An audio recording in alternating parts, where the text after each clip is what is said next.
आज तुम जानोगे why Full Metal Alchemist Brotherhood is one of the best anime ever created in human history. World के जितने भी क्रिटिकली अक्लेम्ड एनिमेज है, सब में एक बात कॉमन होती है, the reality. Attack on Titan, Monster, Vinland Saga, prime examples. AOT में कॉन्सेप्ट ऑफ वॉर, स्कूल्स में गलत हिस्ट्री पढ़ाना एंड रेसिज्म जैसे रियल टॉपिक्स को फिक्शनल स्टोरी के थ्रू दिखाया जाता है। फॉलोड बाय मॉन्स्टर, जो हिस्टोरिकल सेटअप दिखाया गया है, including human experiments, they all are real. Then there is Vinland Saga, It tells us all about philosophy of life, which again is real. ये तीनों ही काफी different animes है, but तीनों में एक बात common है, and it's the reality.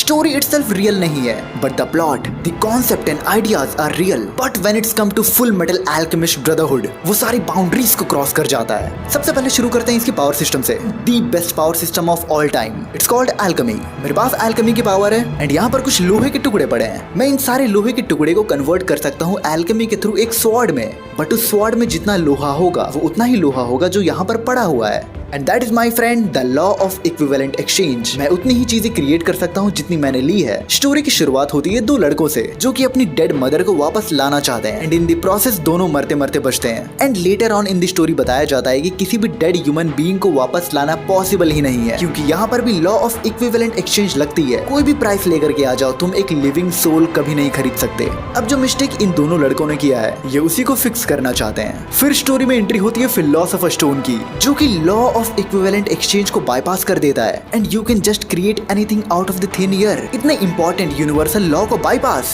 Then the big game comes, the turning point of the story.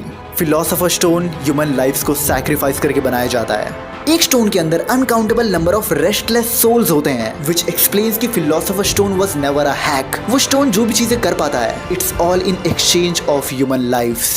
And जब मैंने सोचा कि स्टोरी और स्पाइक और डार्क नहीं हो सकती, the reality. Episode number 35, the shape of the country.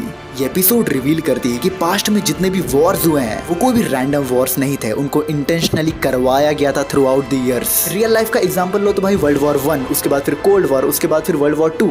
तुम्हें आज बोला जाता है कि ये तीनों ही वॉर प्लान्ड थे to compiled make a bigger destruction. See how brilliantly reality को इस स्टोरी के साथ इंटीग्रेट किया गया है, एंड इस जीनियस प्लॉट के साथ जब एक बेहतरीन स्टोरी मैशअप होती है, मास्टरपीस। एंड बस स्टोरी और प्लॉट के ही मामले में नहीं, all the characters like Roy Mustang the MVP। इसकी स्टोरी इतनी ब्रिलियंट तरीके से लिखी गई है ना कि इसके पास्ट और फ्यूचर के बारे में अलग अलग एनिमेज बनाई जा सकती है। रॉय मस्टैंग की जो फायर एल्केमी है और जिस प्रकार से उसके एल्केमी को सेटअप किया गया था एंड एक मिस्ट्री क्रिएट कर दी थी, उसको उठा करके लिटरली रॉय मस्टैंग की बैक स्टोरी के ऊपर एक अलग एनिमे बनाई जा सकती है। एंड रॉय मस्टैंग वैसा कैरेक्टर भी है कि लोग उसे बचपन से देखना चाहेंगे कि वो कैसा था।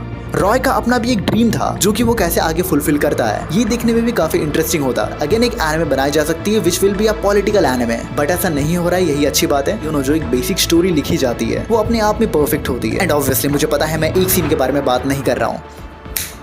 भाई रॉय मस्टैंग जब रिवेंज ले रहा होता है, सैटिस्फैक्शन आ रहा था भाई। उसके आंखों की expression, like that was the pinnacle of great animation कि फेशियल एक्सप्रेशन के थ्रू अपने गुस्सा कैसे दिखाया जाता है। एंड भाई अगर कैरेक्टर्स के बारे में बात करने जाओ ना, ये वीडियो घंटों लंबी बन जाएगी। ऑल आई एम सेइंग कि compiled this anime is a true masterpiece जो कि तुम्हें जरूर देखनी चाहिए once in a lifetime. भाई और भी काफी सारी बातें हैं जिसके बारे में मैं यहाँ बात कर ही नहीं रहा हूँ। ये एनिमे इतनी ज्यादा वास्ट है, स्मॉल मेंशंस कर देता हूँ। इसकी जितनी भी इंट्रो एंड आउट्रोज है सारी की सारी बेहतरीन है। मैं आज भी अपने प्लेलिस्ट में रखता हूँ इनको। My favourite one is let it all out. अब जो लोग कहते हैं ये best anime of all time है, सबसे ऊपर, पर्सनल ओपिनियन नहीं, मेरे लिए अब भी अटैक ऑन टाइटन ज्यादा ऊपर रहेगी क्योंकि I found it more fascinating and emotionally connecting to me.